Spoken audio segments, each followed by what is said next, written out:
Вот Азовское море, район Темрюка.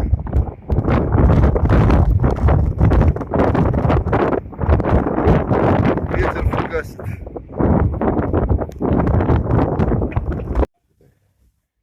Вот, порыбалил я, съездил. Это ведро, это тарань, уже с солью, это тоже тарань. И это еще пеленгаз. Заебись, наловися. Да, нормально.